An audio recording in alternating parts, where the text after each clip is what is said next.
Goodness me, ladies and gents, I didn't click the button in time. Welcome to the HCast, episode 12. This is our Thursday stream, big stream for you all today. Quite a lot to go into, actually. Some fun stuff, some not so fun stuff, but generally we'll all have a good time. Hope you're doing well. If you haven't already, hit that thumbs up button, smash that like, and if you want to support the stream, super chats, super stickers are the way to go. And please do check out the second channel, which is linked in the description box, where all of these streams go up live afterwards, as well as clips. So it's like a clip channel, Mistakes Reviews live archive. So as unusually, because he hasn't been here for a little while, but we've got Andre from Midnight's Edge. How you doing, good sir? Greetings, I'm good. Thanks for having me. No, nice to have you back. Been a little while. What have you been up to? Yeah, no, I've just been busy with this and that, and then unfortunately time flies. Did some traveling, and yeah, and then time just flies. Excellent stuff. Excellent stuff. And we've got co-host Paulie from the Latino Slant here as well, although his mic's muted, so I don't even know if he's going to say hello. Are you all right, Paulie? Are you here? Are you dead? Paulie's dead. Never mind. We'll shuffle on. Everyone's channels are what? I'm not going to hang around. Everyone's channels are linked in the description box, ladies and gents. So please do go and check that out. Now, we've got some interesting topics today, and I can't show you any footage because I can't currently risk it. Normally I would, but I can't currently risk it at the moment. But we want to talk about The Little Mermaid, don't we? What a god-awful trailer that is. And currently, Disney have disabled the comments on the trailer on YouTube. I just got you guys to watch it before the stream. What do you think, Andre? Thoughts? It's the ugliest thing I have seen since the underwater scenes of Aquaman in Batman v Superman. It looks just like that. And to anyone who thinks that looks pretty, I'm curious, what did you watch? Because it can't have been the same thing that I watched, because I was ugly and hideous. Yeah, it's awful. It's like a 30-second. It's just the worst. It's so bad. The CGI is awful, super bad. I just don't get it. I don't understand. I understand that it's just IP mining, right? So they're like, well, we've got the IP, so let's just do a live action version. But this got delayed as well and had very weird production issues. It's not very good. Not very good at all. Paulie, what do you think about the Little Mermaid trailer? Now you're back finally, even though you didn't tell us you were going. Cheers, bud. I said I was going to go see all the trailers. I told you that. All right, they're not that long, but all right. Well, I mean, I was Little Mermaid, really enjoying the last two that I saw. Unfortunately, I had to watch the first one, which was Mermaid. Well, give us your opinion on it then. Yeah, very uninspiring, just kind of boring and blah. But all the technical stuff, it's like, where's the hook? Where's me, Karen, not a Karen. I was gonna say Karen. Where's McCarran? Where's my Karen? She's right at the end, isn't it? Melissa McCarthy. Oh, right. You're right, Ursula. So yeah, it was pretty bad. Yeah, it's just not good. Not good by any stretch of the imagination. I think what's I still can't get over it because they're so bad on their CGI, and they're like, oh, we're making an entire CGI world again. Like, for God's sake. I mean, they're getting such a bad rap now, but it's like almost constant. You're almost surprised when it's like decent and good, Yeah. Well, this is the thing, is it actually doesn't take. It's not that much to make good CGI, right? Yeah. There are plenty of films that are tiny budgets that have good CGI. These have huge budgets, but they also have just an insane boardroom executive circle jerk where everything's delayed up until the last minute, and then they just go, you've just got to rush this now. So we don't have time to render it. which is actually one of the things which came out about Ant-Man recently. The VFX anonymous VFX artist came out and were like, "Yeah, this is subpar. We know it's subpar. They just didn't. They didn't give us enough time." So, Actually, there's a little bit more to it than that. It's not just that they didn't give them enough time. It was a matter of they only had so many resources at their disposal, and they had to choose, where do we prioritize? Do we prioritize Aquaman, or do we prioritize Black Panther Wakanda Forever? And then Marvel were pretty. oh, you mean Ant-Man, not Aquaman? Did I not say that? But Black Panther No. Wakanda Forever Ant-Man. Okay, yeah, but basically, yeah. They had to choose between, where do we prioritize? Do we prioritize Ant-Man Quantumania or Black Panther Wakanda Forever? And the choice from Disney and Marvel's point of view was, the one that matters here is Black Panther Wakanda Forever, which really didn't turn out too well either. Now, did it? No, That's the one that they put the most money into, Andre? One they gave priority to. In terms of rendering time, wow, attributes, people working on it. Obviously, they didn't give priority to story. Yeah, no, they had to give priority to make sure that you could see Namor's back was really wet. Oh shit. Andre, that was really important for them. Oh god, I'm still resentful at that movie. So I'm always pleasantly surprised by Andre's dead inside humor. He gives a Brit a run for his money with the dry. Yeah, no, Andre's epic. Andre's epic. He's not wrong, They're all a mess. I'm just all a mess. Yeah, they're all terrible. You could totally tell that his back was wet, and there was a lot of effort when they dried it up to give him burns and everything like that. I mean, that kind of stuff, that cost money. There was more detail in that than there was in MODOK. Let's put it that way. Oh god! Oh, MODOK! Oh my god! Yeah, but just the detail of like every water droplet running off of his back, compared to the appearance of MODOK. Where do you think most effects was spent? I mean, I put up a poll real fast last week of which character is more beloved to you, Namor or Luis from Ant-Man. 90% Luis. 91%. Of course it is. Because Namor was a terrible, terrible character. That was awful. But going back to another water fiend, this is obviously I can't show too much currently, but obviously this is the Little Mermaid. This is Walt Disney Studios official YouTube, 2.8 million views. Wow. Right? Yeah, not bad. This is February 15th, right? So that's good. That's actually pretty bad, to be fair, that okay. Long. 2.8 million views in like 8 days. That's pretty bad. This should be like quite high. 42,000 likes. It's not very good. It's not very good at all. And then you just go down. You're like, oh yeah, okay, right, yeah, shit. Oh, is that the one we saw without the comments? Yeah. This is their official channel. Like they've had to switch the comments off. Okay. But it is utterly atrocious. It's so bad.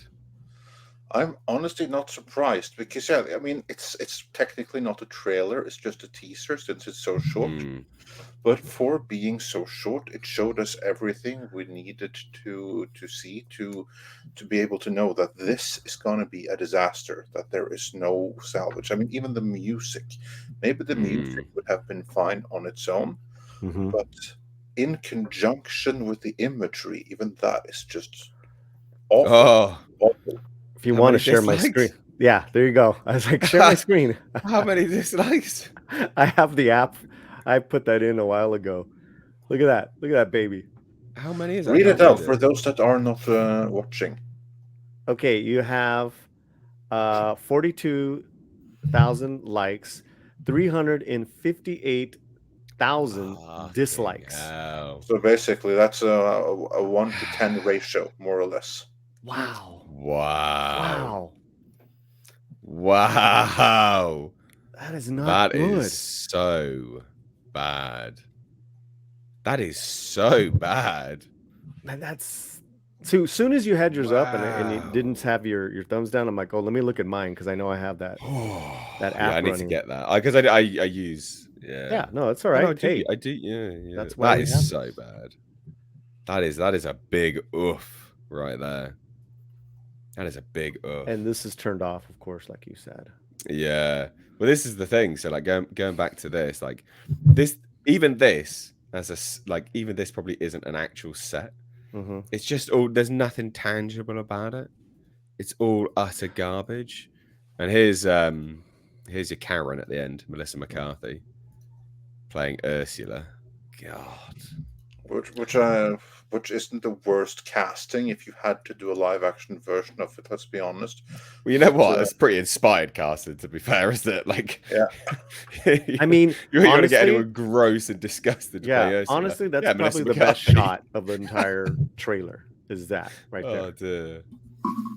That's Yeah, probably, but how dark it is.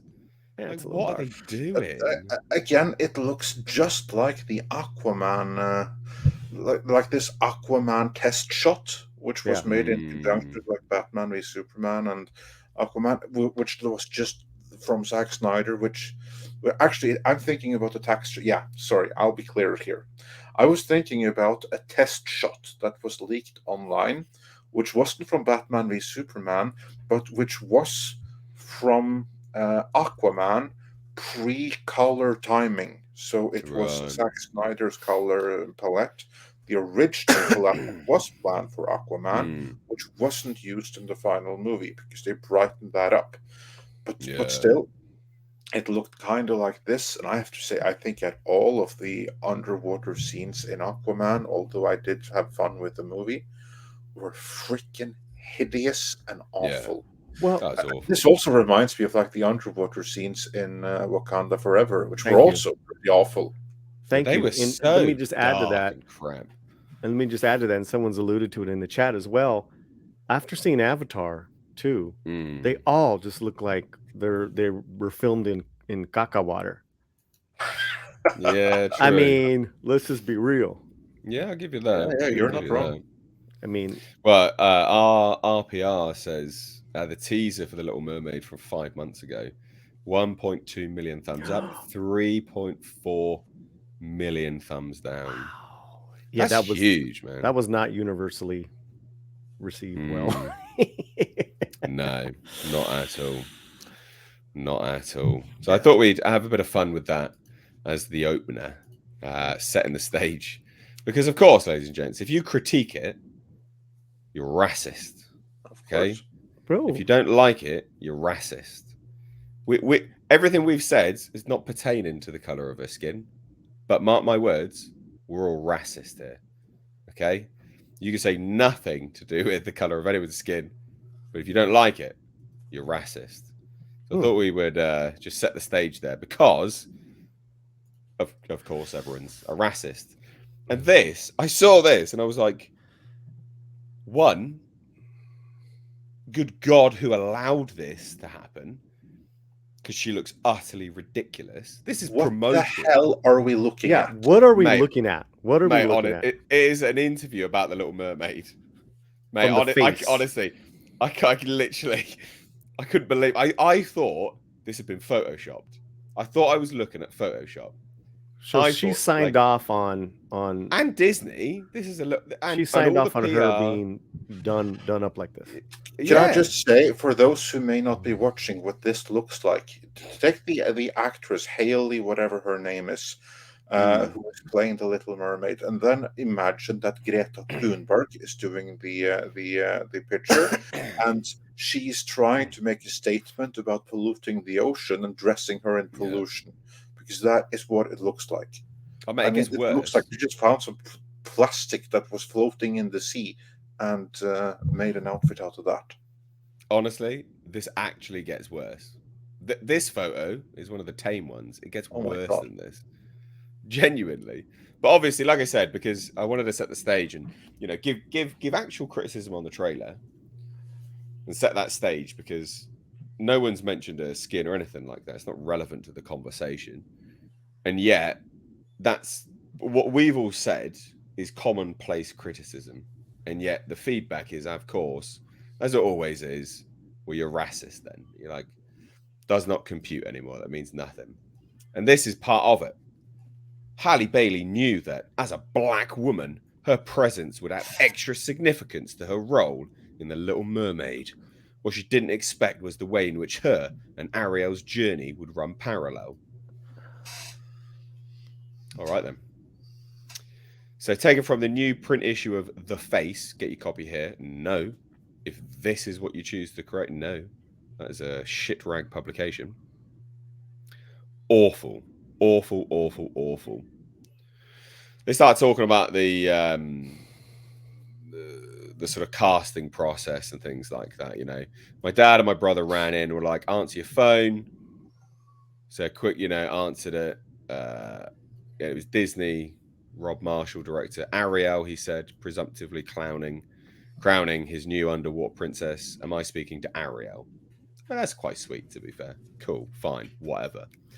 Of course, I burst out crying, she says, rolling her eyes at a propensity for tears that appears to have been knocked into overdrive by the film's magnitude. A proud smile pierces the self-deprecation. She's still pinching herself. I did not believe it. I still honestly don't. Auditioned, blah, blah, blah, test screening. I was like, okay, I must not have got it, blah, blah, blah. All this kind of stuff's not really relevant. Look at this. Jesus. Of course, rainbow-colored writing. Part of your world. Halle Bailey is ready to stand. It's like a 5-year-old. It's really weird. It's so bad. It's really strange. It's the worst. I don't get it. Well, again, if you hire Greta Thunberg to do your photo shoot, then yeah. Like, what? Who signed off? Well, we know who signed off on this. Oh my God. It's just the worst thing ever. I can't look at everyone. Everyone in the chat is like, what the hell is this? I know. Yeah, honestly, that wasn't too impressive. I genuinely could not believe it. When I saw this, I was like, I can't not talk about this today. Anyway, like every generation of little girls across the globe for the last 3 decades, the 22-year-old had grown up with Ariel from the animated 1989 film and that cartoon character, the one printed on lunchboxes, pencil cases, t-shirts, blah, blah, blah, blah. Hallie's phone case didn't look like her. The original Ariel, this is what I mean. We'll just bring skin into it. We're like, what's the relevance here? She didn't look like her. The original Ariel, portrayed by Jodie Benson, had the voice of an angel, disproportionately big blue eyes and straight scarlet hair that ebbed and flowed with the ocean. Not to mention leading lady of the era, white skin. Bum, bum, bum. Halle ticked 1 out of those 4 boxes. I'm like, why would they even ask me? She says incredulously. Short answer, her performance with Chloe at the 2019 Grammys. So not acting, it's her performance at a Grammys that egged her the win. The weird thing to ensure that you win something, isn't it, to be fair? I think, to be fair. Yeah, Sort of I should bizarre say so. one.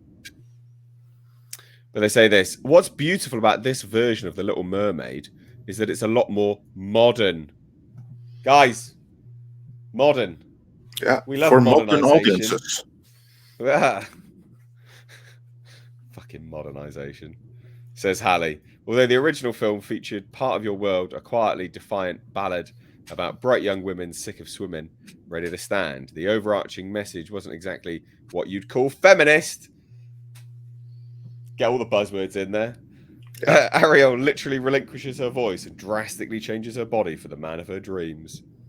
When we saw it when we were younger, she gave up everything for the guy, but I don't think that reflects modern women today.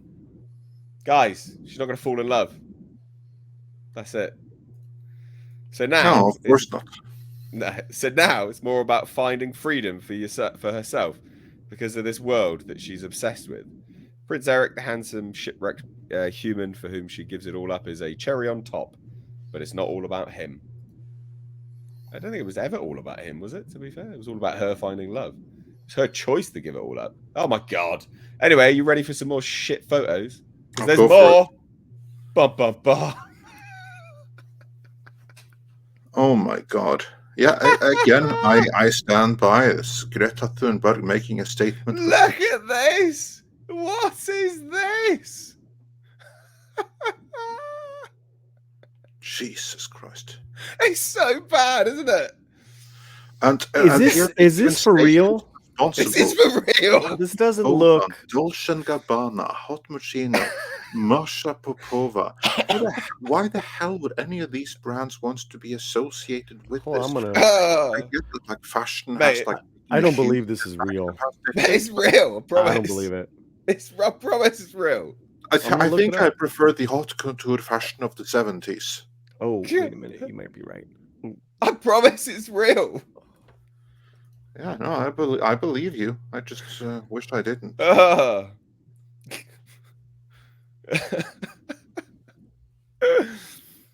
god, it's just the worst thing ever. So bad. Anyway, they bang on about identity and all this kind of nonsense and all this kind of crap. Oh, there's more.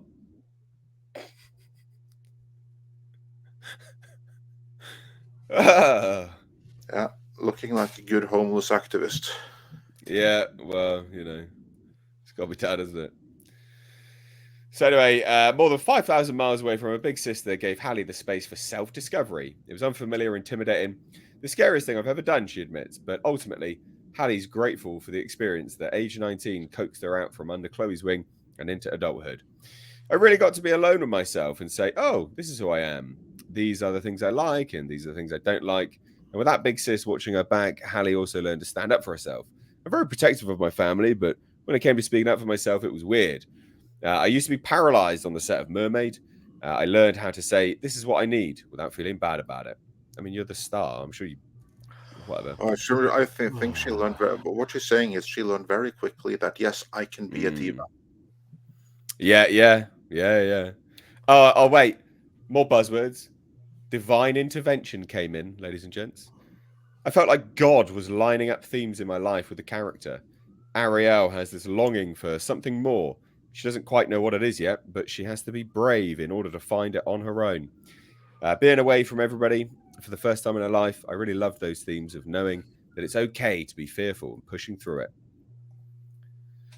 Oh, God, it's so bad. I feel there's like more. Oh yeah, no, it goes wait. Yeah, there's more. There's actually one where she's showing a little skin. But it's all. Anyone in the chat? Is this hip? Is this cool?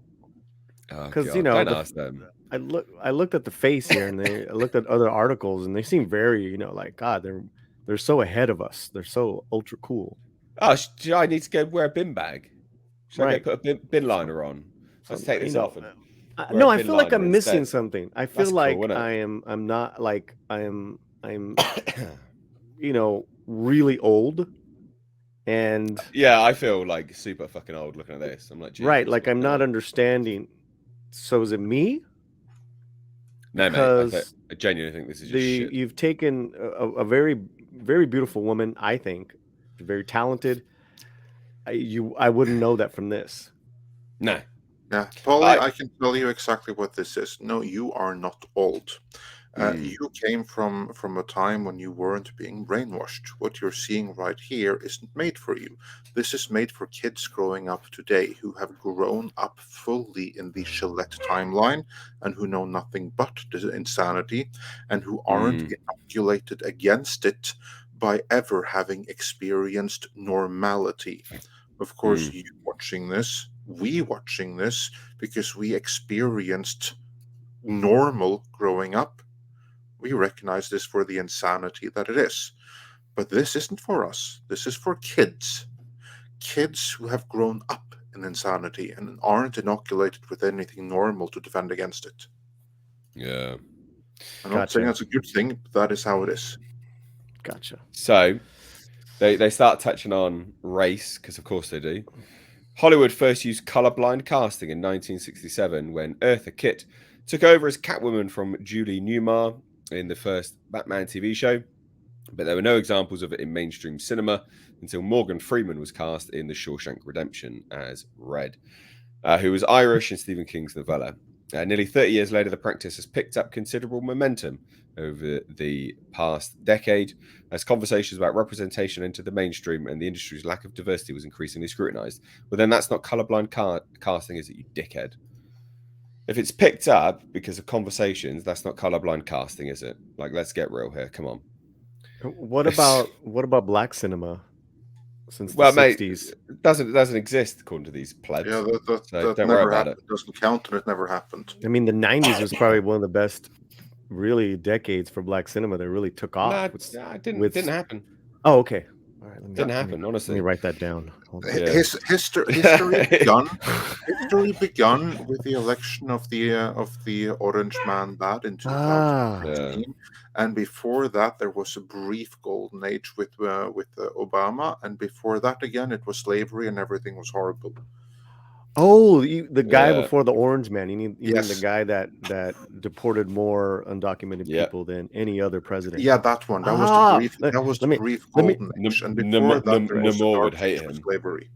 And he bombed more people. I don't want to. Let me write this down. Let me write that. Now, in theory, a person of any color can play any character, not to push an agenda, as critics might argue, but because they're the best actor for the job. You cast her because she wasn't the best actor. You cast her because she was a singer. For goodness sake. Halle's version of Ariel is arguably the most prominent example of colorblind casting to date.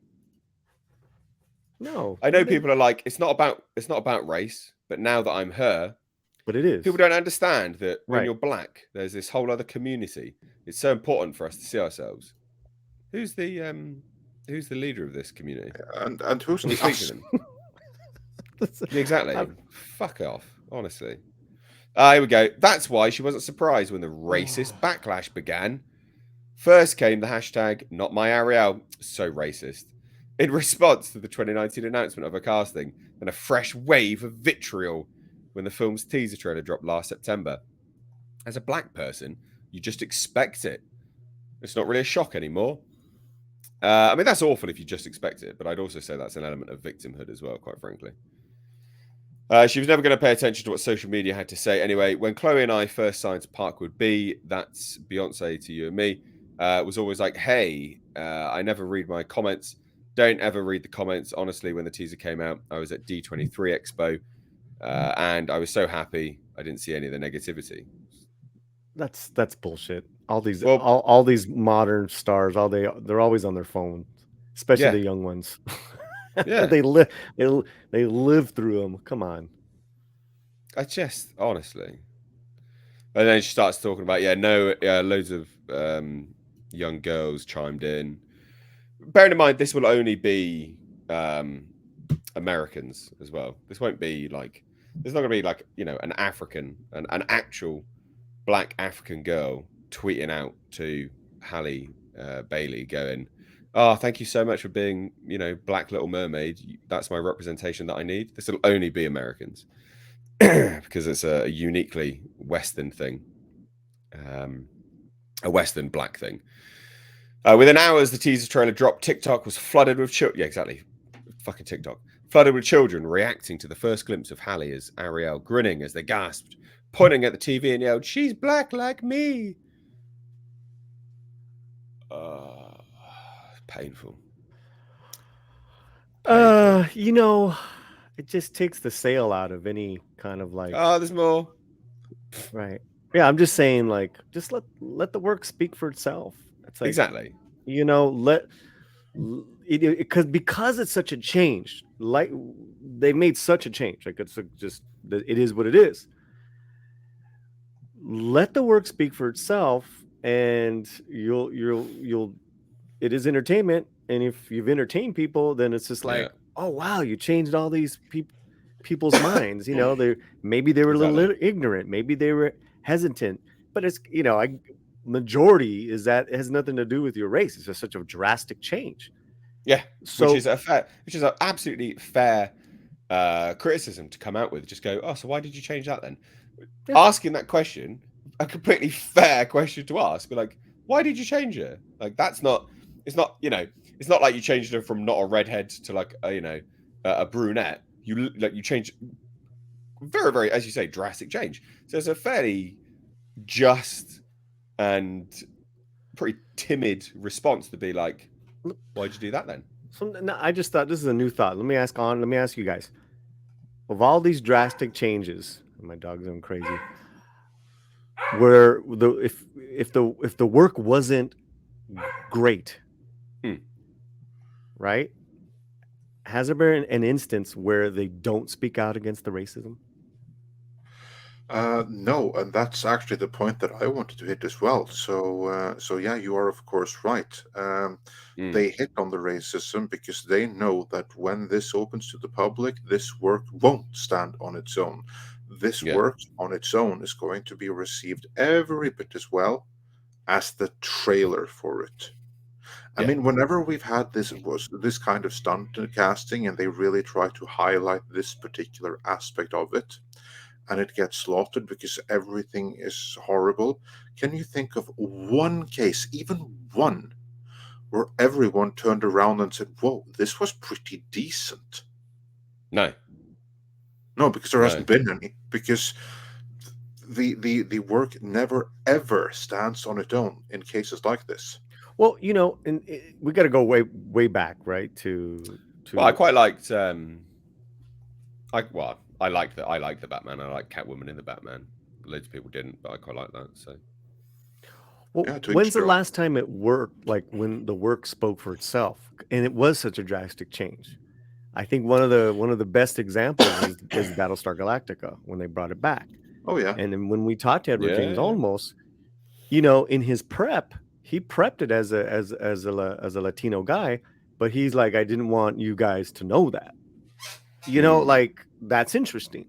But obviously you saw the weight that he brought to that role, and then with this, and then with Starbuck being changed, I think that's one of the last times where the work, like it was better than the original. Do you guys It know what I'm was saying? completely. Yeah, yeah. I Obviously. agree because the original, it had a great concept, fairly spotty execution, whereas in the new one, everything just clicked. They took the concept and they masterfully executed it. Even like the gender bending of Starbuck, it totally worked because of the execution. Now, were there like some people that were against it that never got over it?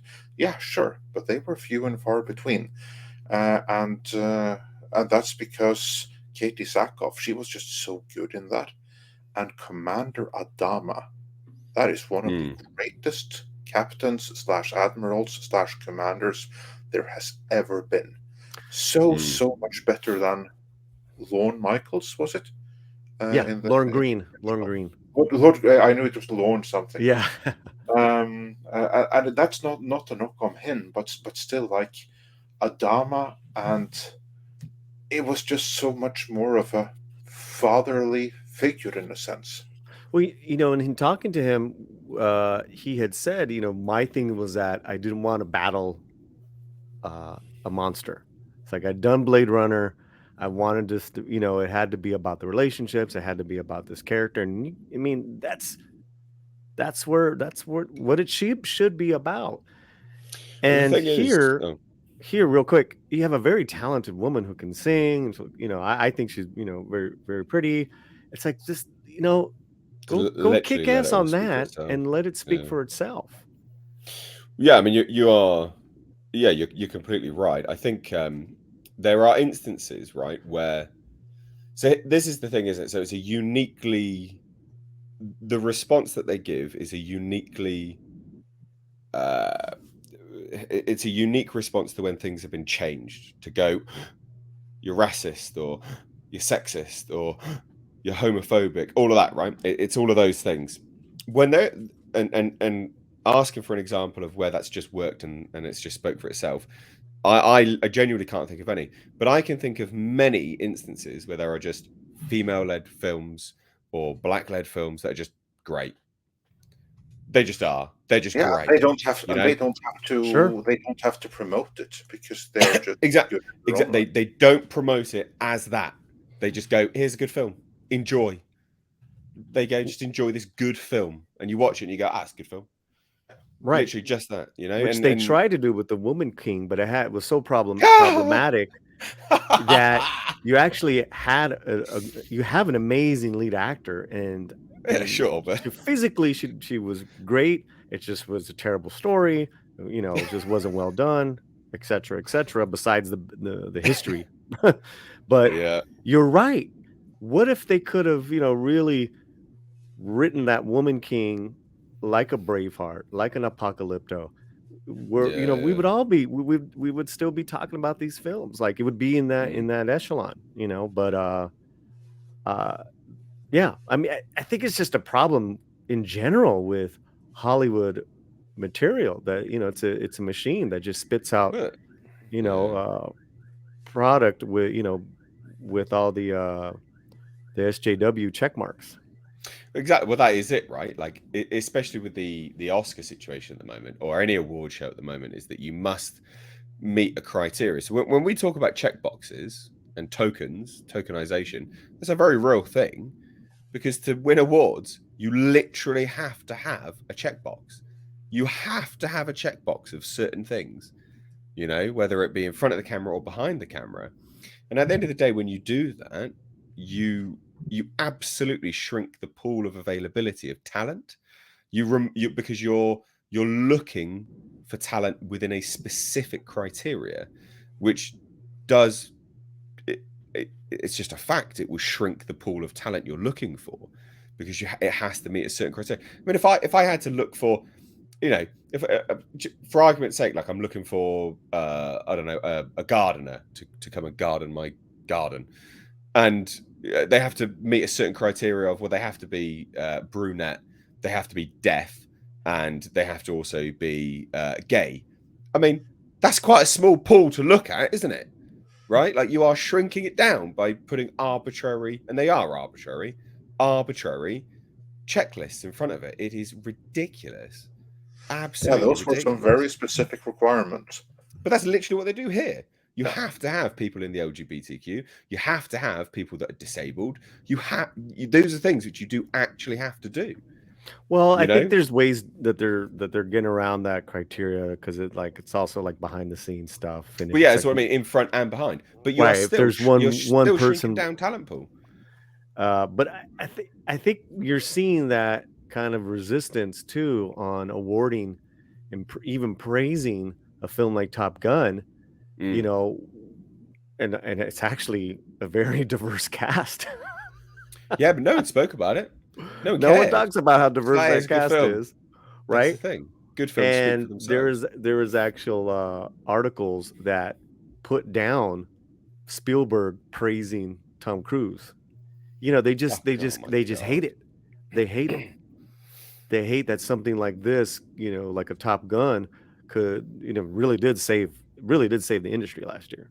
And Mm. now got Avatar. Now it's just going to be I think it'll be a better year at the box office. But But it's you not. It's know, just good movies. Just good movies save the box office. People are so selective now about their films.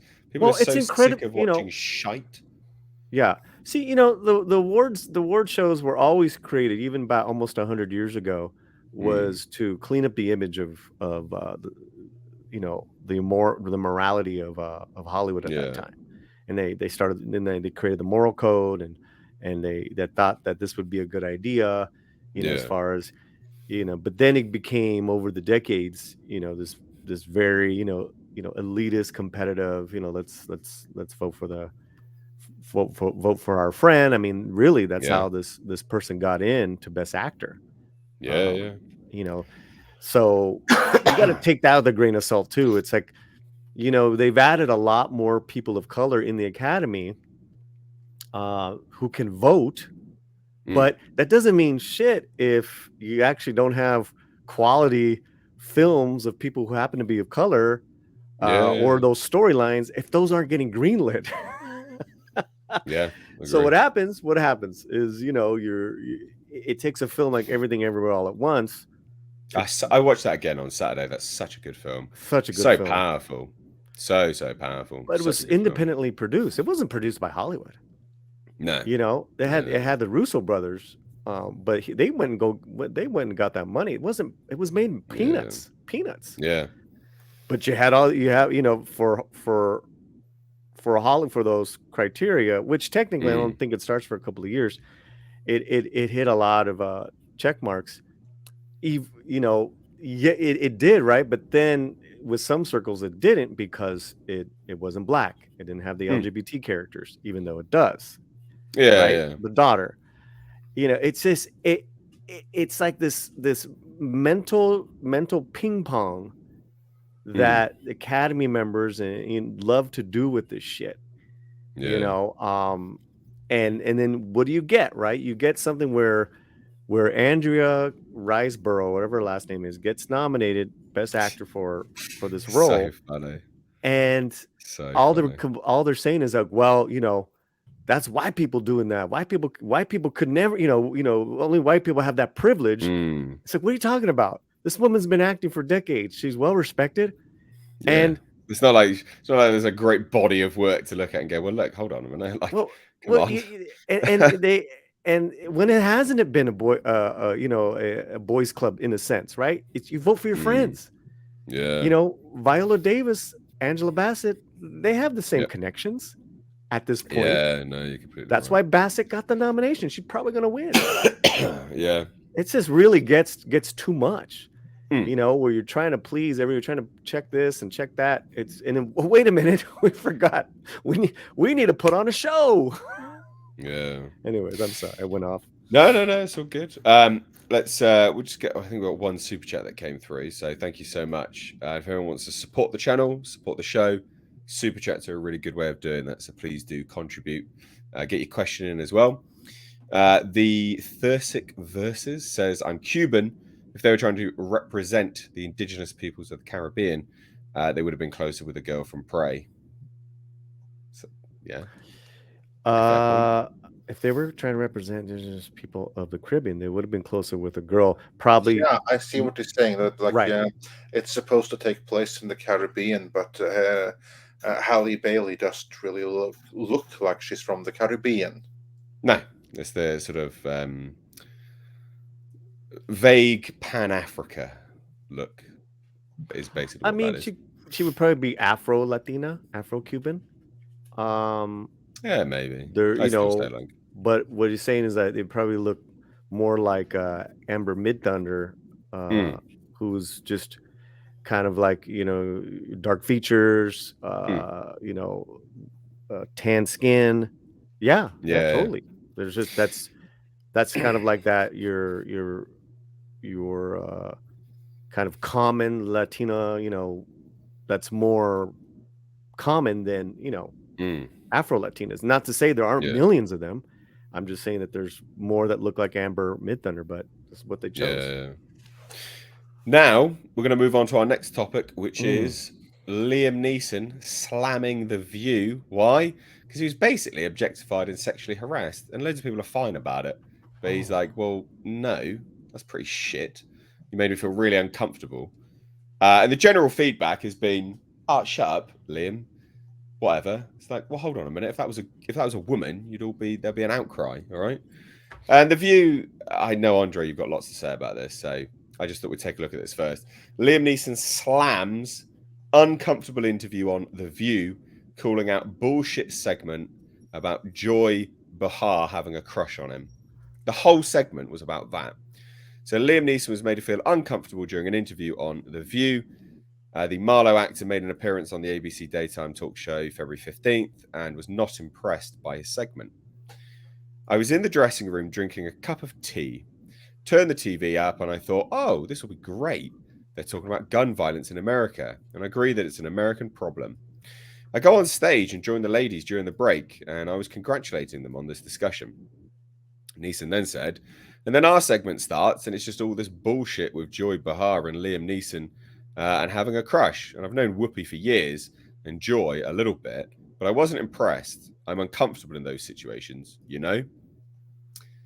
Now, he did say that he had a little chat afterward with Sonny Hostin and called it an intelligent conversation. So that's the only part of the conversation. That's the only part of his day that was intelligent. But then the segment's all about this 13, 14-year-old crush. It's just a bit embarrassing. Because this is the thing. At the beginning of the interview, Bahar pointed that they talk about Neeson so much on the show, which prompted co-host Anna Navarro to correct her and say, "You talk about him so much. Oh, shut up! Don't blow my cover up." And then basically just said, "Yeah, like I've basically got a massive crush on him." Blah blah blah. And her having her ashes sprinkled all over. This stuff's weird. The show then promoted a supercut of all the times Bahar mentioned Neeson on the show after joking about having her ashes sprinkled all over him and being aroused by the Taken films. Wait, I mean, what? fucking yeah, mate. What did he just say? The show had a supercut of all these times this individual mentioned Neeson on the show, often joking about her having her ashes sprinkled all over him and being aroused by the Taken films. She wants to get cremated and have her ashes sprinkled all over Liam Neeson. This stuff's just fucking weird, man. Well, okay, I'll let Andre first. Andre, suck it to me.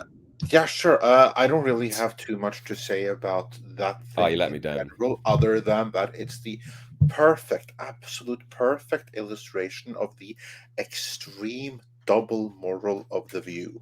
Now, this is a show that I was not familiar with up until just years ago. I actually learned of it in The Big Bang Theory, when Sheldon was like, when like the episode where like Penny talks about The View and Sheldon looks at her confused, and then she explains like women talking politics and stuff like that. And since then, I've seen like a few clips here and there and everything. And I'm just praying that this thing here doesn't have too many viewers, because this is some of the worst, most damaging brainwashing propaganda that I have seen. Yeah. There's no balanced debate or anything like that here. This is pure brainwashing of people watching. This is just pure 1984. It is one of the most disgusting things I have ever seen clips of. Now, I've never seen a full episode, but I have seen like 10, 20, 25-minute long clips, and they are disgusting, all of them. So unbelievably simplistic discussions. They never have any kind of nuance, any kind of depth. It's all about cancel culture, all about people holding people who generally have expressed some kind of sentiment of common sense. They need to be held accountable. But of course, there's no standards to them. Like, for instance, Whoopi Goldberg. She was she's like made so many stupid statements there. Did she come out and deny the Holocaust or something like that twice? No. She did not deny that it happened. She only denies that it was racist. Because I have to be careful with how I say this, because according to Whoopi Goldberg, there was no racism involved in the Holocaust, says Whoopi Goldberg, because according to Whoopi Goldberg, it was a white on white crime, says Whoopi Goldberg. Oh, she's so stupid. The people of the Jewish persuasion, says Whoopi Goldberg, is white, says Whoopi Goldberg. So Hitler, says Whoopi Goldberg, didn't do anything all that wrong, says Whoopi Goldberg. So there, good luck trying to clip something out of that. But yeah, not you, but like anyone else. That's kind of like how you have to say it. But yeah,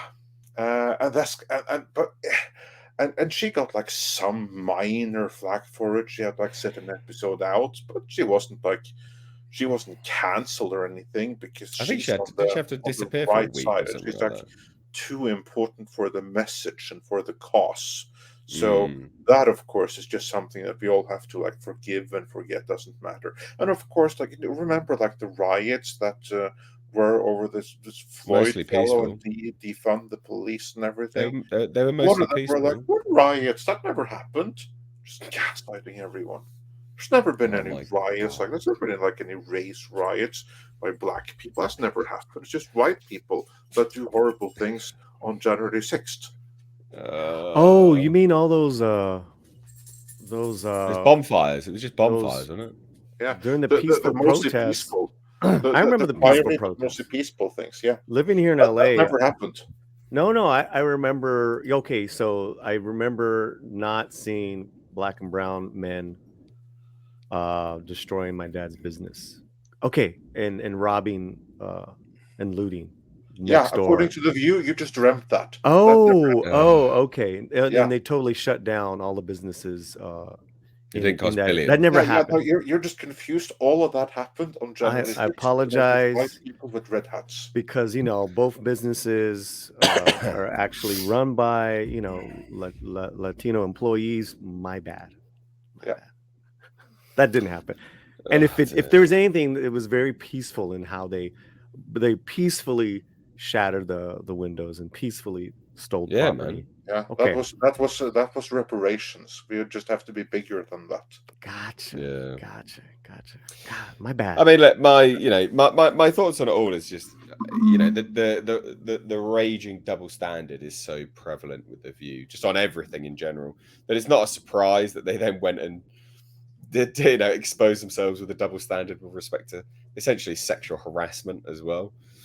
Yeah, Like, as you guys state, uh, they're like, oh well, that didn't happen, but January 6th did, so we're a bunch of arseholes. It's not a surprise that the double standard then stretches to how they treat male guests, whilst also, you know, decrying anyone that does anything negative. Well, Again, if the roles were reversed and that was a woman, and it was a male panel that happened, imagine this: there was an alternate panel with men. A woman came on. The woman afterwards said, I feel really uncomfortable. The View would then clip that and use that as a talking point to discuss misogyny and sexism, right? That's where the double standard lies, yeah, obviously. yeah. also No, too, so I all that in regards to the View and uh, as far as the brainwashing, it's also done on a very low, like a low tier intellectual level. Oh, It's it's not like massive. It's so dunce takes. right. So They're awful. the other It's like, thing yeah, I too, agree. Yeah, yeah, yeah, yeah. Shut up. the other thing too is that they don't take into account that some of these actors, that come on, these personalities, they are awkward, shy, and private people, right? Like Yeah. respect that, and that you're not getting the Taken guy. You're getting this actor. With Liam, it's so funny because we just saw one of his films last night. Listen, he is a sex symbol. He's a man. They, Is he still? I mean, listen, I'm just speaking with Jesus. in regards to Romy and what the All right. films we watch. She loves Liam. It's so funny because it's kind of cute, right? But there's nothing wrong with that. She's not there's no double standards with her, and that's good. We should have that. And it should be, and we have that on both ends. It Yeah. should be like that. So I don't mind that. It just don't emasculate, which they love to do with these men. Samuel Jackson, Michael B. Jordan, Liam Neeson on the shows. Yeah. Heaven forbid if anyone disagrees. Yeah. Pull up that one with Anthony Mackie from a few years ago. That was a little contentious. So Yeah, I think I remember that one. Yeah. Liam's a stud, and even after all these years, he still's got that thing where that men and women like. I just saw Marlo, so there's that, but it's like if you're gonna do this bit, make sure you like include him, let him know, because then he'll just say yes or no. Yeah, that's the thing. It The doesn't bit. take long. It doesn't take long to quickly brief someone on what you're about to do. Listen, we're just going to pull your leg on this thing. Is that all right? Done. Right. Literally done. And then afterwards, if he's asked, he go, no, we spoke about it before. So it was all in good jest. you know. Mhm. But obviously that didn't happen, and he's like, man, this is fucking uncomfortable. Yeah, So because yeah, you're completely right. he's trying to promote his new film. It's a Neil Jordan film, uh, uh, half Irish produced, half Spanish produced. They filmed in Spain. A Philip Marlowe movie. It's decent. It's fun, especially if you like that old school genre. Yeah. That's really. It's not a big film. Liam knows that, but so he's going to do any publicity he can for the film, and then he's got to deal with these clowns. Yeah, well, yeah, clowns they are. And Well. it's Liam Neeson, man. Like, Yeah. what have you turkeys done? Who is this Joey Behar? I don't know. It's ridiculous. So our next topic is a somewhat. Before we start, Okay, you do have a membership that I put in the from Al chat. Humphreys. Yeah, it's been So Al Humphreys member for 1 year, but member for 25 months. That's not member for 1 year. That's so weird. Support level 1. Good evening, gentlemen. I'm so looking forward to seeing Cocaine Bear. I should be able to see it on Monday. It's going to be so good. I cannot wait for Cocaine Bear. If you see on the channel, I did a quick short today. Sorry in advance for doing that short, but I've got to do it every now and then. So just little quick things. The short was just to say, hey, look, it's certified fresh on Rotten Tomatoes. Just a real quick short, and then I would imagine I'll probably do an out the cinema short reaction as well. So stay tuned for them. But I cannot wait for Cocaine Bear. Thank you so much for being a member for so long, Al. Do appreciate it. Andre, are you watching Cocaine Bear? Yeah, I will eventually. Eventually. God, we got another Tom on our hands. We're always ripping on Tom every week for not going to see anything. Andre's got more of an excuse though. Yeah, I know. Of course he does. I know. Tom's just like, yeah. I don't want to drive there. What do you mean? Go watch films. God damn Well, he lives in the middle of nowhere in his defense. Oh my God, so do I. It takes me an hour to drive to the cinema. It's not an excuse. And oftentimes it's my fault. Andre, I have something else for him to do. But there you go. That's a little more like it. Yeah, that's better. You should have led with that. That's better work. So he could go see them if he had the time, but because of me, he doesn't. We're going right after this live stream to catch an early 5 p.m. of Cocaine Bear with Chris Gore and Verbal Riot. So look out for that. Cool. Yeah, that should be pretty. I just hope for some just insane, stupid fun. The more insane, the better. I better not have any message about any environmental thing. Do me a favor and message me after you've seen it and let me know. Okay. Yeah. Got it. So next topic is a contentious one, ever so slightly, and it's Joker 2. Joker Folie à Deux. I'm really looking forward to this. I like Todd Phillips. I think he's proven himself well enough. I think the elements that people don't like about this, they don't like Lady Gaga. They don't like the fact that it's potentially a musical. I think it works in the context of madness, personally. But we've got some new information. Maybe spoilers, but we don't know. But basically, it's looking like they're going to change Harley Quinn's origin. She's not going to be a doctor. She's going to be an inmate. That makes fellow inmate, which I think makes more sense when you're looking at the title, Joker, Folie à Deux, Madness for Two. Exactly. I mean, it literally, but loads of people don't like it, but that's the new rumor that she's going to be an inmate and a fellow inmate at Arkham Asylum. What do we think about it? Just there's no point showing an article because it's literally just saying what I've just said. What do we think about that? Because from my side of things, I think it.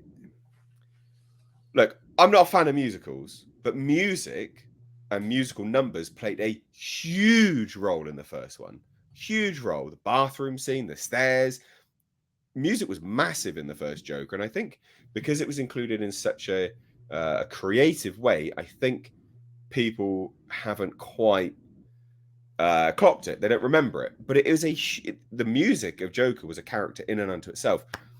So I'm not a fan of musicals, but I'm not hating the idea of a musical element being in the second one as a result of how well it was included in the first. And like I say, with the element of Harlequin being, another inmate, folie à deux, madness for two, I think it really works. You can have this sort of phasing in and out of reality from one person's perspective and not the other. Musical numbers taking a role in that. I think it opens itself up to a world of creative freedom. The floor is yours. What do you think? Polly, take it away. Yeah, I mean, I'm a Lady Gaga fan, and I think I really liked her in Stars Born. So I'm kind of comparing that because she had to sing and act. So I'm looking forward to this. I'm looking forward to this for a lot of reasons. I was a fan of the first Joker movie with him, and I mean, as far as the background, changing it, yeah, it's cool. It seems to make Mm, sense. It seems definitely to make sense where maybe as a doctor there could be you kind of play up the power dynamics. So the relationship dynamics where how they meet is completely different. So that's interesting. That's really it. That's really it. That's really all I got. I 100% believe this rumor, and I mm, don't mind it in the slightest. And here's why. I'm going to take a slightly different angle to it.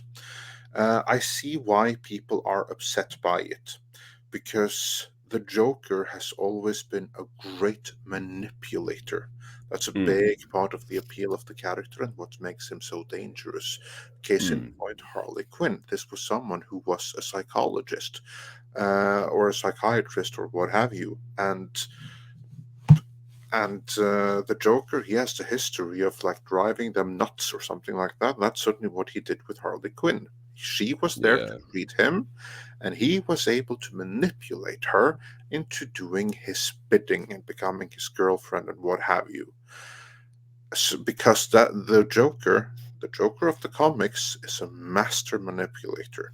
He's a genius. He's criminally insane, but he's a genius. That's why he's yeah, dangerous. Now look at the Joker portrayed by Joaquin Phoenix. This is a great movie. I love it. mm, This Joker is not a genius.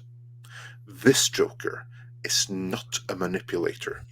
This Joker is just plain nuts. There ain't no way in hell that this guy is devious and clever and smart and manipulative enough that he'll be able to turn around a trained psychologist. That simply yeah, yeah, ain't happening. What's he gonna do? Appeal to her sense of we're in a society, so join me and laugh at all the madness. It ain't happening. I mean, and just even pretending that that guy who we've now seen and we know that he's nuts and he's not bright in the slightest, that he's going to be capable of actually manipulating someone. No, no, no, no. In order for the movie to work, mm, she has to be nuts already. She has to be someone who is already so far gone that he can bring her over to her point of view. That'll never happen with a trained psychologist, but it'll be happen with someone who is already so nuts that she's locked up with him. And I think that again, this is like an Elseworlds thing. This isn't yeah, the same Joker that's given the Batman that we've seen, any Batman that we've seen, any kind of help. Because let's face it, Joaquin Phoenix Joker, if he went up against the adult Batman, he wouldn't last for 2 seconds. He wouldn't be able to no, think out any kind of schemes or anything like that. So this is a completely separate thing. And for this thing, in order to give him a Harlequin, she has to be an inmate because nothing else is gonna work. And a musical aspect, I was put up at first, but then I realized, oh, we're gonna see things from her point of view. And that could be her particular madness. She sees everything as a musical. I want to see him. yeah, They could even do like a fun juxtaposition to see how to show us how she will go along with him. Because imagine that we have like scenes from his point of view or from our point of view where we see drab reality, and then we see it from her point of view where he comes in as color and bring some magic to an otherwise colorless world, and that's why she follows him. See, that's something you can express through a musical. Yeah, you're right. I think to add to your point as well is that this Joker has only done one thing. He went on a talk show and shot someone in the face. That's literally it. That's all he's done. So, you know, it just adds to the element of how and why would a psychologist fall in love with this guy? Like, there's no amount of manipulation that he's exhibited or shown. There's a certain element of charisma, but not that much. He went on live TV and made a statement by shooting someone in the face. That was basically it. That's literally all he's done. I Like, often would say, like, all those people that lifted him up as an icon, that was all his mask and his image and him shooting everyone that guy in the face. They all attributed like a greater meaning to his actions than what he actually intended. If they told him speak, speak, speak, and he they'd be like, speech right up there on the hood, they'd be away from him 5 minutes later. Yeah, massively. Yeah, they'd reject him instantly. Exactly. So I quite like this idea, and I think from a creative standpoint, there's so much you can do with the musical element. Just so much. I don't like musicals, but I don't think this is going to be a musical. I think there'll be musical numbers to exhibit and show the madness, and I think it will work really well. There's no reason currently to doubt this. Everyone doubted Joaquin Phoenix being cast in the first place, and then you saw the film. You're like, wow, this is amazing. It's great. Well, what did they do? They let the work speak for itself. They proved them wrong. Well, yeah, they did. They did, because everyone was funny how that happens. Oh, there's a bunch of incels going to go shoot theaters up. The media were so against it. They practically went and promised audiences, "You do not want to see this problematic. You are going to get shot." You do. But look, that was the promise from the media. Now look what happened, right? Award-winning movie, biggest money maker. It's DC's biggest money maker, right? As far as return on investment. Yeah, it is. Yeah, there's over $1 billion, highest grossing R-rated movie of all time as well. I think, if I remember rightly. And then the studio sought for a sequel. Remember, they didn't want to do one, and they sought for the sequel. I mean, it's pretty smart. Yeah. Oh, massively. Yeah. So yeah, we'll shuffle on now to our next topic, which is sort of our rating. I don't really give a shit about this. I'm not going to lie. HBO Max orders an It prequel series, Welcome to Derry, from Andy Muschietti. The stream is given a straight-to-series order for a new tale inspired by Stephen King's epic novel from Muschietti, Barbara Muschietti, and Jason Fuchs. Pennywise, the Dancing Clown, coming to HBO Max. So it's good that it's on HBO Max, because that's more money. The streamer is given a straight-to-series order for a drama based on Stephen King's beloved horror novel, It. I am sick of the Stephen King adaptations. Please adapt someone else. Filmmakers Andy Muschietti, Barbara Muschietti, they're all back, basically. They're producers on the project. Andy Muschietti will direct multiple episodes of the series, so at least he's kind of on board there, including the first. So he's basically... whoever directs the pilot sets the aesthetical element for the rest of the series. So I guess that's kind of why he's there. And the working title is Welcome to Derry. Creative details are scarce, except that the series will be a prequel to New Line's It Films, which is a subsidiary of Warner Brothers, promising to expand the vision of the movies. Fuchs will write the first episode, which is based on a story by the Muschiettis, and Fuchs and Brad Caleb Kane will serve as co-showrunners on the project. But obviously, Muschietti will have a large amount of creative element there as well. We have this. As teenagers who took turns reading chapters of Stephen King's It until the thick paperback fell to pieces. It is an epic story that contains multitudes far beyond what we could explore in our It movies. We can't wait to, hopefully not the gangbang. We can't wait to share the depths of Steve's novels. Oh, they're on first names base. Steve's. Stevie King. Steve's. Fucking hell. Steve King. That's got me. In all its heart, humor, and humanity and horror. I'm excited that the story of Derry, Maine's most haunted city, is continuing, and I'm glad Andy Muschietti is going to be overseeing the frightening festivities, along with their brain trust, including his talented sister Barbara. King said, "Oh, Stevie King, red balloons all round." And then we had one statement from Fuchs says, "To be able to return to the world of my all-time favorite horror novel and help build upon the singularly brilliant cinematic universe created by Andy and Barbara is more than the opportunity of a lifetime. It's a dream come true, or maybe more appropriately, a nightmare." And then HBO Max, of course. We're all thrilled to continue this iconic franchise with the brilliant Andy and Barbara, Jason Fuchs, and Brad Caleb Kane. This prequel will expand the It storytelling canvas and bring fans deeper into the terrifying, mesmerizing town of Derry. What do you think of that? Old Steve King, everyone. Old Steve King. Good old Steve. Paulie, take it away. I don't know why that tickled me so much. Aside from the Stevie Nicks comment, Stevie King, hey, Stevie King, little Stevie King on the keyboards. Just so weird. I think it's great. They're obviously a talented group of people. On the positive side, they've had some huge hits. The second one wasn't as well received as the first one. And anyone who can stand the test of time and not lose their mind with trying to get the Flash to be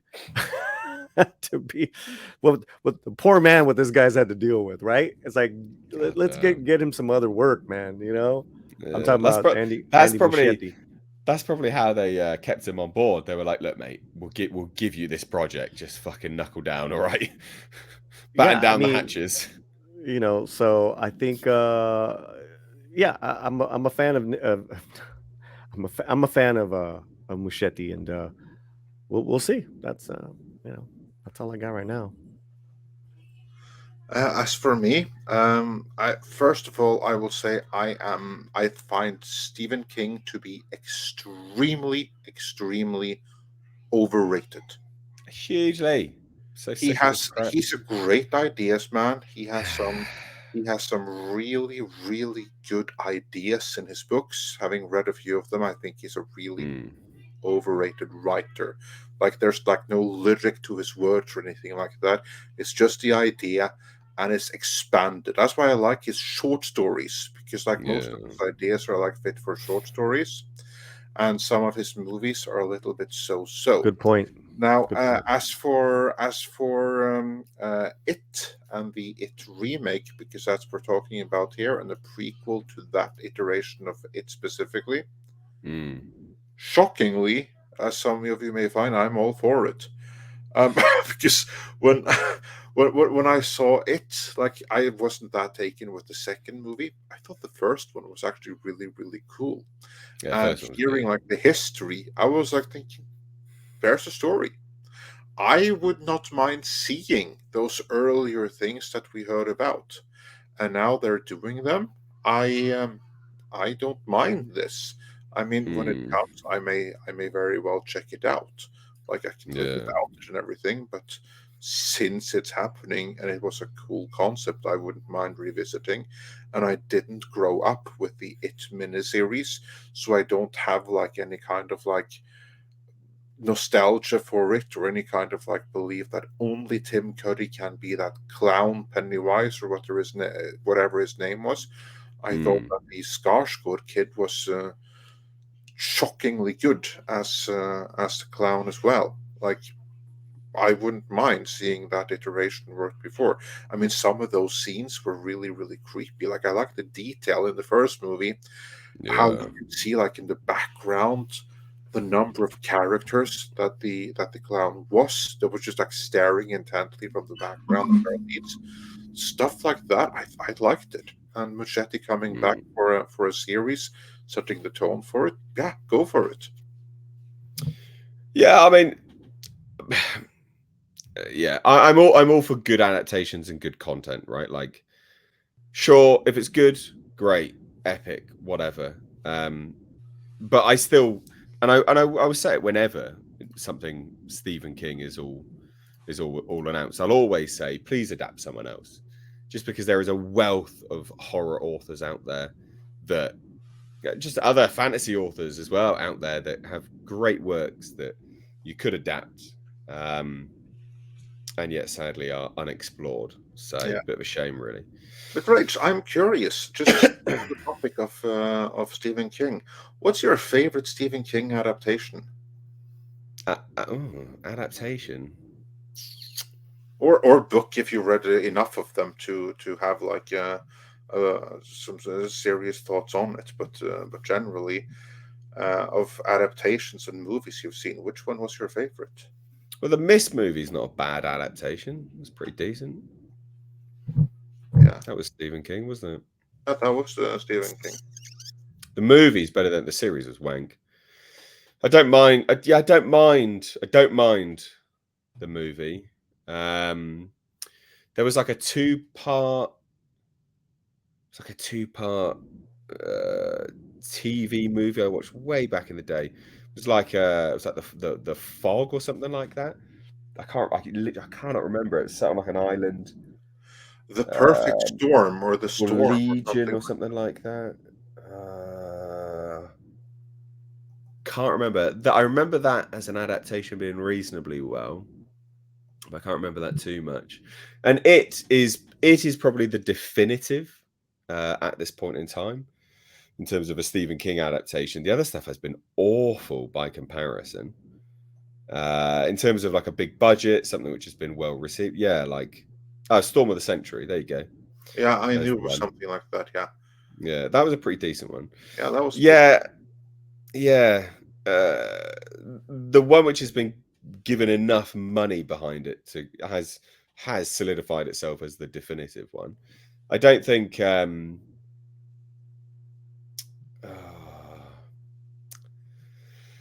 Doctor Sleep, technically that's an adaptation, I Still guess. have to It's see not. that one actually. I didn't But what do you hate think it. It's not about like amazing. the mini series of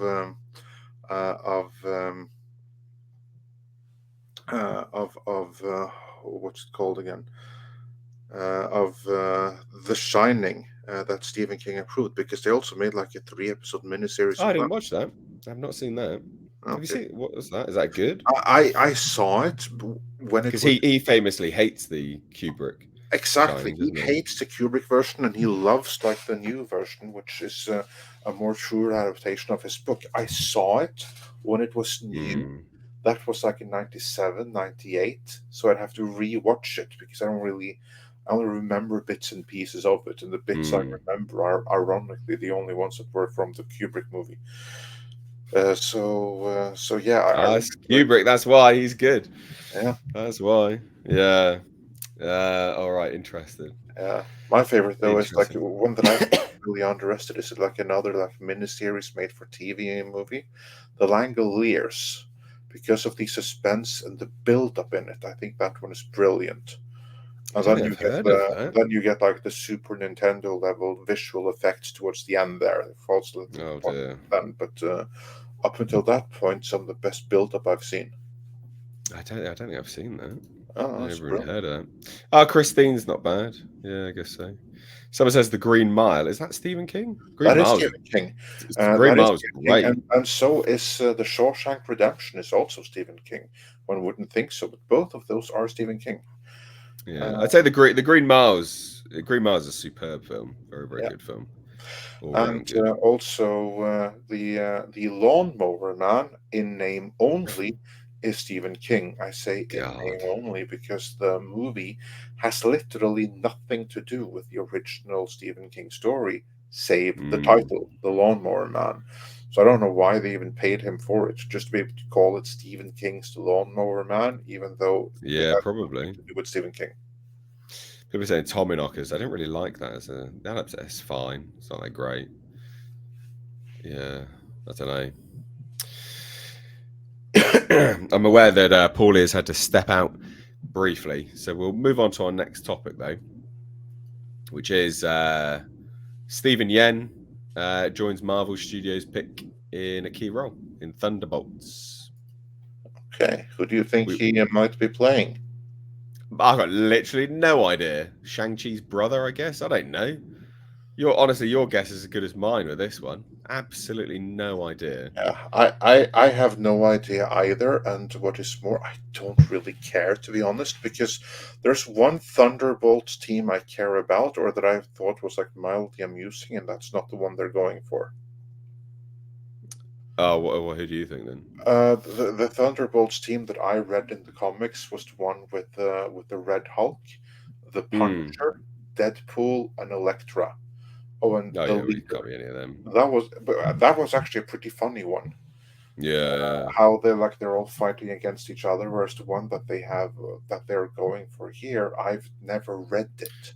Well, apparently So it's a pretty key role because it's looking like he'll have future films moving forwards. maybe he'll be the Allegedly. replacement for Jeremy Renner. Maybe he'll be like the new Hawkeye or something.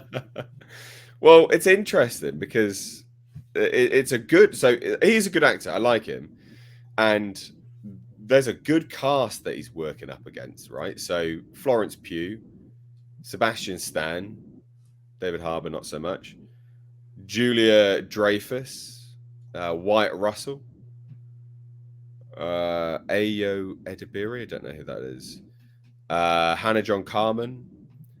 There's some good actors there that he's going to be Anna bouncing John off. Kamen. She was the one who was supposed to be Red Sonja at one point there. Yes, I like her as an actor. I think she's a Yeah, very I good like her actor, too. actually. And don't think she was perfect for Red Sonja, but for obvious reasons. No, But no, obviously not. But she's a good actor. So this is what I mean. Like from an acting perspective, they've got a good cast there at the very least, which is decent. Um, yeah. What do you think, Paulie? Now you're back. Well, I'm a huge Says Yun punching fan. something away. I think what's funny is that the one all the people that got killed off earlier in Walking Dead are my most likable ones, Bernthal and Yun. you know Hmm. they didn't go down with the ship. They got killed off, which was cool. I agree with that. I mean, that's actually a big part of the reason why I stopped watching The Walking Dead, because everyone I cared about, they dropped dead. Yeah. Yeah, I'm one of those suckers. I'm one of those suckers, Andre. I watched every episode. Hmm. um, yeah, so he's really likable. I always liked his acting. Like you said, the cast. I mean, but does anyone really care? No, I mean I don't care about the Thunderbolts, but they've only got to give you a good trailer for me to go, this is a good cast. Good trailer. Sure, I'm intrigued, you know? I'm intrigued because of him. Because and maybe that's a good thing. Like we haven't had really someone like an intriguing actor Mm. to care about in the Marvel films for a long time. Yeah, there hasn't really been any good You actors know, that's popped up for a while, is there? I think with Jonathan Majors is like we can all say that he's an incredible actor, but I mean even Andre didn't like his Kang. I Oh, liked it more, but you know, not on the level of like wow, to I be can't clear, wait for the. I don't blame him. I don't think that anyone could make that role work the way that it's written, because they're taking the fundamentally wrong approach. Yeah. Yeah, so I think he's got quite a career that he's slowly building up. And it's okay. He's going to do another film, another sci-fi film. This is great. You know, it's almost to where I'm kind of interested in anything he does. Mm. Way more than I could care less of what Simu Liu will Oh do. God. I care more about obviously Michelle Yeoh, this gentleman. Mm. So yeah, it's kind of cool. I mean, I'm a fan of his. That's why I brought it up to you. So Mm. Yeah, I mean, yeah, it'll be. I mean, I guess one of the saving graces of looking at the film, this Thunderbolts film, is they've either offered him a lot of money, which could be why he's taking it, or because he is so careful with the roles that he chooses, because he must be. he's seen something good in it that he wants to do. Maybe it's that, or maybe they just gave him a truckload of money, which could also be it. But either or, it'll be interesting to see. Well, one does not have to rule out the other. No, this is true. Yeah, you're absolutely right there. This is very, very true. This is very, very true. So, talking about actors like Simu Lee that we all hate. Great segue. The Flash is going to screen for the first time at CinemaCon. What a segue. Oh, that was good, wasn't it? That's slick, mate. That is slick. Look, this is an exclusive to Variety. It will screen the annual convention of movie theatre owners in April, basically giving them something to either hope for or cry about, I guess. Show the film in this capacity is yet another sign of Warner Brothers' passionate support of the project. I wonder if this is going to be misplaced, you know. I really do. CinemaCon, taking place in Las Vegas, April 24th to April 27th. Major studios typically bring sizzle reels, first look trailers, and try out celebrities. It's quite unusual that they'll put a whole movie out there. I think they did it for, I think there was one for like Godzilla and Kong, if I remember rightly. But yeah, what do we think about this? So Tom Cruise's Top Gun Maverick played at CinemaCon as well. I'm not too surprised. Everything I can see tells me that they really have faith in this movie. They think it's going to be good and a hit with the audience. And this just goes to show that they have massive faith in it. Now, to be fair, it'll be screened for a very friendly audience at CinemaCon. But still, just doing this tells me that the studio genuinely believe they have a hit on their hands. That this is a movie that they think is going to play well with audiences. And all I've ever heard about it is that it's supposed to be good. Now, of course, that could be like fake news. It could be like leak to put out there. But that they're doing this suggests that they believe they have a hit on their hands. Yeah. It's sort of signposting that, isn't it? Really, signal boosting that. Oh yeah. Paulie, they need a hit, and as long as Ezra behaves between now and the premiere date, which is still a long way, as a recovering addict, it doesn't take long to F up your life. Yeah. You know, it does not. So, you know, there's that. And then, like you said, if they got that much faith in the film to put it up, or it could just be, you know, what's the date on that Comic-Con again? 24th to the 27th of April. Oh wow. Yeah. I mean, that's a couple months before it comes out. Yeah. Yeah. Yeah, it is. CinemaCon. Yeah. I wonder how much of this was already pre-booked and pre-done though, because remember, like, it was supposed to have already been out by now. I think, if I remember rightly.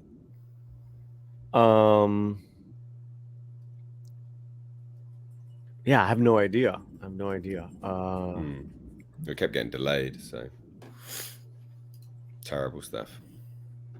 I mean, I don't particularly care too much about the Flash. If it's good, it's good.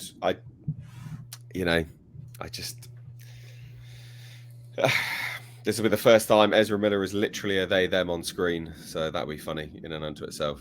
I always like that joke because there's literally two of them, so that will be very, very funny. Yeah. Yeah, I don't know. I just don't. I can't find myself to care that much about it. Like, I watch the trailer now because it comes up all the time, and I'm like, you know, like there's not much rewatch value in that trailer. I don't know about you guys. Have you watched it since? Best part of it is obviously Michael Keaton and his bits in it, but I felt no need to go back to it. Yeah, well, it keeps coming up as an advert on what I watch. So like I keep getting inundated with it, but I'm like, look, I just skip it. I don't want to watch it again. So, it doesn't have much rewatch value from that perspective. But yeah. I think for the normies, there is people are just losing. They're still losing their junk over Keaton. And I've heard some positive, even though the CGI looks bad. I did hear some positive things from some normie friends that they liked Supergirl. So really, yeah, just a reaction there. I mean, but I don't. Oh no, you're wrong. I'm like I don't get into those discussions with them. Hey, who said that? She can be good, even though the movie itself may or may not have issues. Like again, depending on the execution, she might be really good. Yeah, yeah. I just think that the execution of her in the trailer was that great, so I'm just surprised people were like, "Oh yeah, I'm keen for that." But never mind. Never mind. So, last topic of the day, ladies and gents. It's all about that Oscar slap, isn't it? Academy adds Oscars crisis team after the Will Smith slap. Will be prepared for anything we may not anticipate. You cannot be prepared then, because you have to anticipate things to be prepared for them. You fucking moron. Understand the language you use. I will say though that getting a job in the Oscar crisis team sounds like a fantastic job if you can get it, because it's going to be like waiting, checking email. Oh my God, what do we do? And then no one can predict this, so we are excused no matter what. It is a crisis, so no one can blame us if we fail. It's like the sweetest gig ever. You're basically expected to fail at it. Yeah, true. Or I was like expecting some a martial arts crack team of security guards like right there next to the model giving out the statues, like they're just down there on the set. That would be so funny. I don't think we'll be that lucky. Oh, I know. We get the John Wick stunt team. That would be badass. Speaking of John, I cannot wait for that film. That's a trailer that's got rewatch value. I've watched that trailer a lot, and that looks good. Yeah. Academy beautiful trailer. Really quick, beautiful trailer on the big screen. We saw on the big screen. Yeah. Academy President Janet Yang previously said that the group's response to the incident was not swift enough. We have a whole crisis team, something we've never had before, and many plans in place, Kramer said. We've run many scenarios. They've done simulations. So it is our hope that we will be prepared for anything that we may not anticipate right now, but that we're planning for just in case it does happen. The language there literally cancels itself out. That doesn't make any sense. We've run scenarios, so we hope we'll be prepared for anything that we haven't anticipated. But we're planning for that just in case. You can't plan for things you haven't anticipated, you dipshits. No, because of the crisis team, pray that you do not tell them that. Yes. Shush. Let's keep quiet on it then. Because of the slap last year, we've opened our minds to the many things that can happen at the Oscars. But these crisis plans, the crisis communication teams and structures we have in place, allow us to say this is the group that we have to gather very quickly. This is how we all come together. This is the spokesperson. This will be the statement. And obviously, depending on the specifics of the crisis, and let's hope something doesn't happen, and we never have to use these, but we already have frameworks in place that we can modify. See, that's what I just said. It's a great job if you can get it. Variety's reached out to the Academy for more information. Yeah. Oh my God. There's no information, nothing. So they didn't get more information. There probably is no more information to get. No. Other than I'd like to know who is on this team and how much are they paid. A lot of cash. It has to be a lot of cash. A lot of cash. And the thing is, like, it wasn't even that difficult to like. I don't even. The response was so ridiculous. Just go and ask him to leave. Cut the cameras from him. You know, it's not difficult. Cut the cameras from him. Get a, get a security team over and kick him out. There you go, done. He's literally cursing and shouting out from the stand. I mean, god damn it. How difficult is it? How difficult is it? We got a little breaking news from the Warner Brothers report. Want to take a look, Mr. H? Yeah, I've just seen that. Only thing, any other comments on this Oscar situation before we move on to this breaking news? Hire me. I'll replace your entire team and do a better job. Will you bring Vikings? Oh yeah, of course. I need to bring my own team with me, obviously.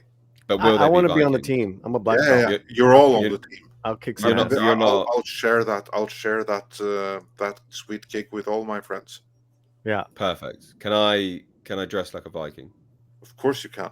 I mean, I drink mead. We need a Viking security guard. I got blue eyes, pale blue eyes. So should yeah, and I'm sure there has to be some Viking in your bloodline somewhere. So it's all good.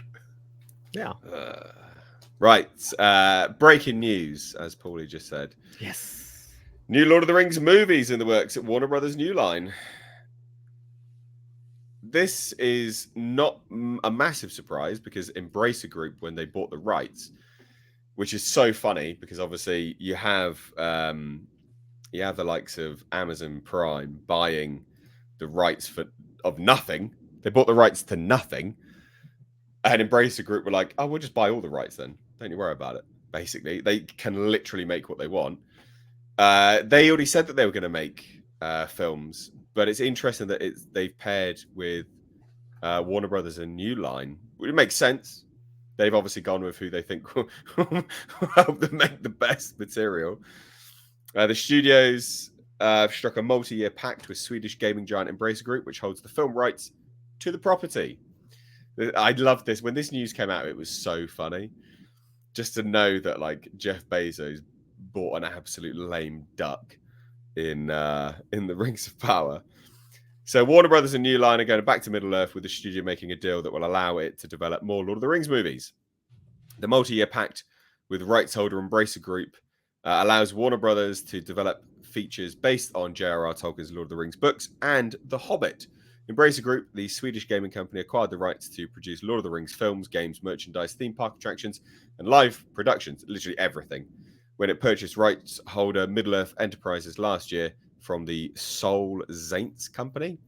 Soul Saints company, yeah. Yeah. The move, announced during Warner Brothers Discovery's investor call Thursday today, comes as CEO David Zaslav seeks to assure Wall Street that Warner's is very much in the franchise game. Here, harking back to the 2000 glory days when the studio was minting money with Lord of the Rings, Harry Potter, and Christopher Nolan's Dark Knight trilogy. In November, Zaslav said he would like to make a deal with author J.K. Rowling for more Harry Potter, and that's probably going to go on with Hogwarts Legacy now. And they were huge. They were behemoths, right? The Lord of the Rings trilogy earned $2.9 billion at the box office. That was back in 2001, 2003. That is fucking insane money. That is absolutely staggering money. You adjust for inflation, that's crazy cash. That is absolutely crazy cash. We've got the War for Rohirrim coming out. That's next year. Yeah, that's New Line's right extender right there. That's why this is being made. So we had a statement. Those working on the project acknowledge the task ahead. We understand how cherished these works are, and working together with our partners at New Line Cinema and Warner Brothers Pictures, we plan to honor the past, look to the future, and adhere to the strongest level of quality and production values. That's part of Embracer. I like that because it's very much like I always look for the things where they spit in other people's faces. I feel like there's a little bit there. We have a statement as well here. It says, 20 years ago, New Line took an unprecedented leap of faith to realize the incredible stories, characters, and world of The Lord of the Rings on the big screen. The result was a landmark series of films that have been embraced by generations of fans, the definitive adaptation as well at this point in time. But for all the scope and detail lovingly packed into the two trilogies, the vast, complex, and dazzling universe dreamed up by J.R.R. Tolkien remains largely unexplored on film. The opportunity to invite fans deeper into the cinematic world of Middle-earth is an honor, and we are excited to partner with Middle-earth Enterprises and Embracer on this adventure. All right, then. I would love to be a fly on the wall with Jeff Bezos right now. What do we think, ladies and gents? I think Bezos must be hopping mad, but I think he must have learned right now, before now, that they really screwed the pooch on this one. I know, Andre, what are you talking about? Season 2 has an all-female directing cast. Yeah, I know. Come it's on. going to be amazing, stunning, and brave. Yeah. That was what was lacking in the first one. They didn't have enough pussy. Exactly. Come on. That was, what I'm curious about, though, probably this is its own, its complete standalone thing, or connected to the Peter Jackson stuff. So I just hope that there is no back to room deal or something which is going to acknowledge it, because that would be my worry here. That Amazon was, because they also have to deal with Embracer, that they were able to come to some kind of agreement. All right, we'll sign off on them making the movie. However, we're going to require this, and this acknowledgement of what happened in our Amazon series. I sincerely hoped that did not happen, but I can't, rule it out that it did. Well, Embracer brought it from Middle-earth Enterprises, so they got in on the deal after the fact, didn't they? Yeah, they did. But still, since everyone has to deal with Embracer right now instead of the Tolkien estate so much, that is a place where some kind of a deal could be made. We heard some rumors to this end earlier that something of some kind was in the works, but we weren't able to find any details about it. I hope it's bullshit, that this is going to be something that will shit completely over all the Amazon stuff. That's what I hope. Well, I hope that too. I will say, though, when this was initially announced, Embracer were like, yeah, we can do a spin-off on Gandalf. We can do a spin-off on Gollum. They seemed very spin-off happy. The thing, to me, which sells this now is that Warner Brothers and New Line have come in and gone, we'll make those films for you because we've got a good history of it. That's the thing that sells it to me. Embracer's initial statement, because I did a video on it, I was like, oof, a fucking Gollum spin-off. Like, sure, like there are interesting stories to tell there, but they were like, we can have an Aragorn spin-off, a Gandalf spin. It was just spin-offs. That was their word of the day. And I was my curious though is who are they going to hire to do it? Are they going to hire like Jackson and his team? Because just because it's the same company doesn't mean that there's any institutional memory of how to do it. Well, there currently is. So currently, yes and no. The people working on the War for Rohirrim are people that were working on the Peter Jackson films as well. So they have actually retained them in-house for a lot of their... They brought them back. Good. Then there is some level of institutional memory. Yeah. Which is a selling point. I think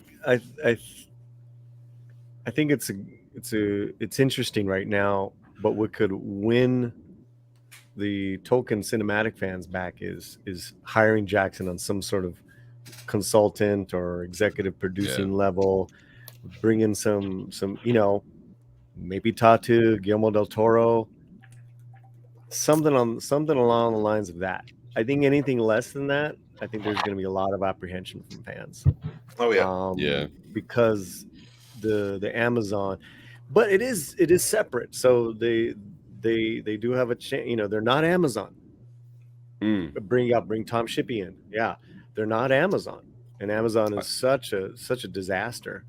So, well, speaking of Jackson getting on as a consultant, they did ask him to consult, and then they just ghosted him because he was like, "Oh yeah, I'll have a look at the scripts if you can send them over." And they were like, Actually, I believe that they could Just not ignore on that.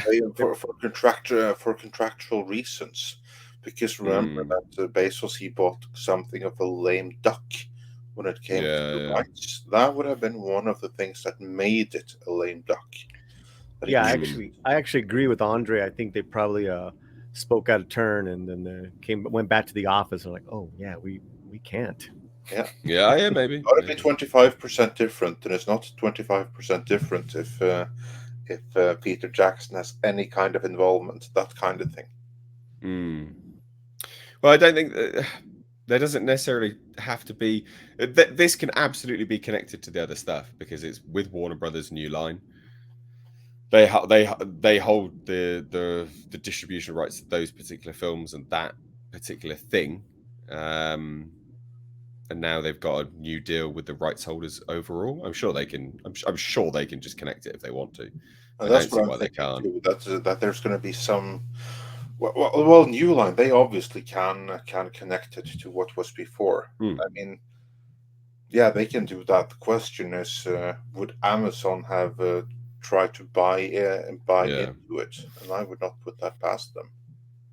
I don't know, man. Just based on the amount of money that they're losing at the moment with that kind of stuff, I don't know whether they want the investment on that. Yeah, I mean, maybe they, yeah, but I don't know. Yeah, I mean, wait and see. I guess. What else can you say about this at this current point in time? Not much else to say. We just have to await more information. Hmm. Ray Durazzo says, "Am I going to watch Picard season 3? No. I've heard it's very good. I just don't give a shit. I'm not interested. I'm not. I'm looking forward to next Wednesday and Mandalorian season 3 dropping. I don't want to watch Picard. I'm not interested.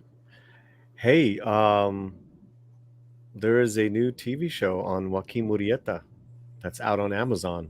Who? Andre, Oh, very cool. Is it good? Oh, it's Amazon. Oh shit. Is he a it's woman Mexican now? produced, Okay, that's promising. so which makes sense. So it's all in Spanish. Right now, we've seen the first two episodes. It's almost a Rodriguez style, out, like kind of like approach to it. It's like it's pretty cool. I'm actually Sounds like very promising. it's promising. It's promising, Very cool. and it's not. It, it is.